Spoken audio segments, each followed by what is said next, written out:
Oi! Hoje é resenha do conto Olho, de Miriam Campelo.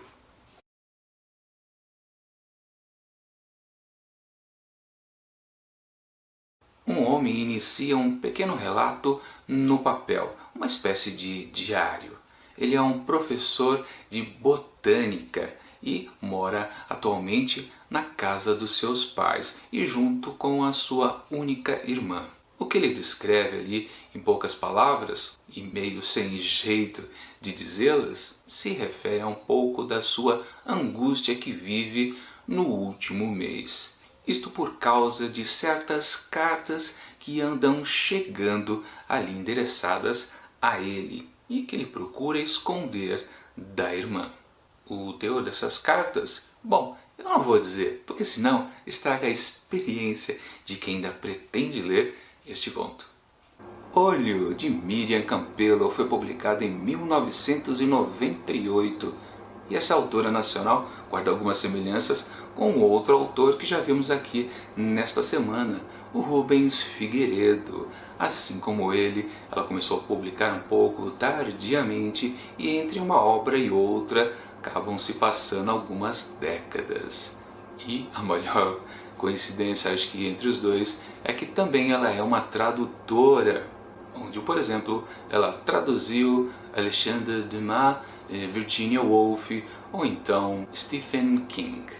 Mas isso não importa, o que importa é o conto de agora, Olho, que trata deste homem que está numa situação conflitante, literalmente um desejo que ele quer aflorar, mas precisa reprimir, e aparecem essas benditas cartas que ficam importunando ele, claro, justamente sobre o seu problema.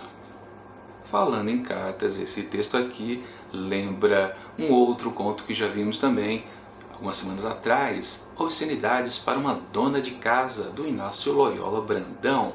Sim, ela também recebia cartas anônimas que ficavam importunando ela.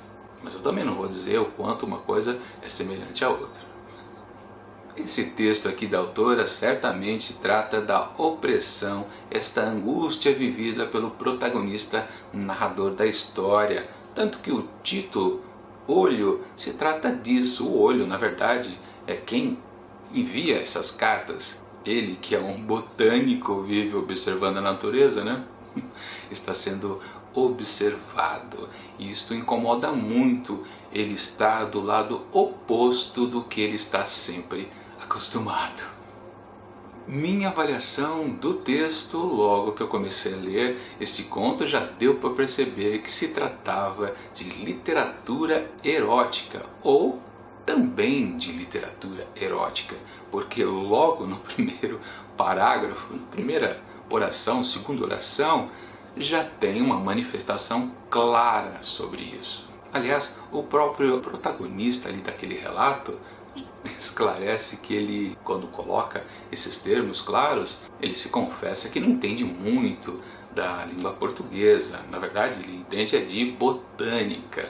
Então essa pequena ironia também fica muito interessante, ativa muito o interesse pela leitura. Mas ele demora um pouco a voltar para esse teor erótico. Ou não, né? Como a gente pode perceber depois. Na verdade, depois que ele faz esse pequeno chamado ao sexo, digamos assim, ele fica fazendo muitas comparações ali da sua vida cotidiana com a botânica. Ele usa muitos termos botânicos.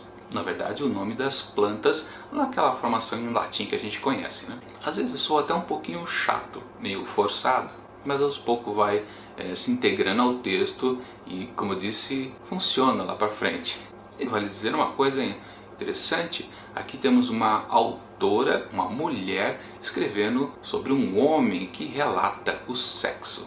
E também vale lembrar que a Miriam Campelo é uma feminista, digamos, engajada. Mas quando ele descreve o personagem, os atos sexuais, não soa rude. E aí fica até aquele contraste. Lá no começo ele diz que ele não sabe bem o português, como dizer as coisas na nossa língua, entende de botânica, mas na hora que ele vai falar sobre sexo é de uma poesia incrível. Então ali não é exatamente o personagem, né? É a autora, uma mulher feminista. Deu para perceber esses rolos, né? Mas isso não prejudica o texto de nenhuma maneira.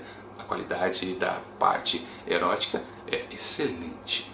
Mas não, o texto não é só sobre isso, não é sacanagem, não.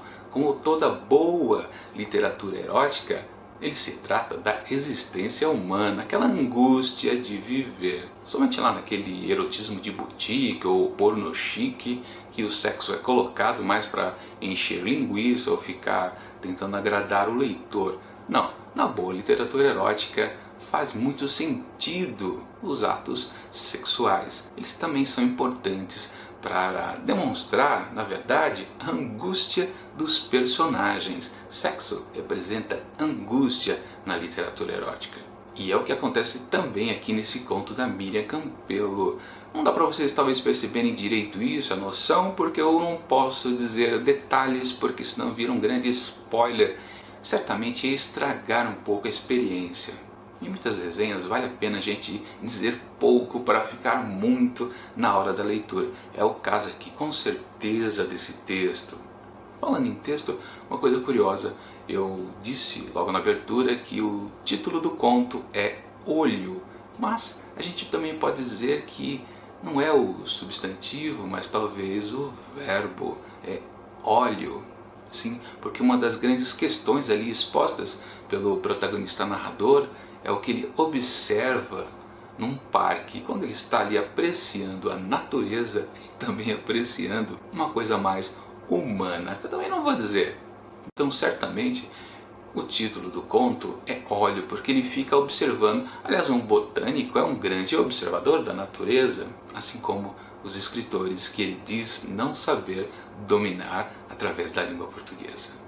Enfim, por essas e outras, para Olho ou Óleo de Miriam Campelo, eu atribuo fácil 5 asteriscos. Bom, é isso. Semana que vem, na segunda-feira, mais uma trinca de resenhas dos 100 melhores contos brasileiros do século. Enquanto o vídeo não chega, curta aqui do lado algumas dicas de outros projetos de contos aqui do Mantado de Livros. E, por enquanto, tchau!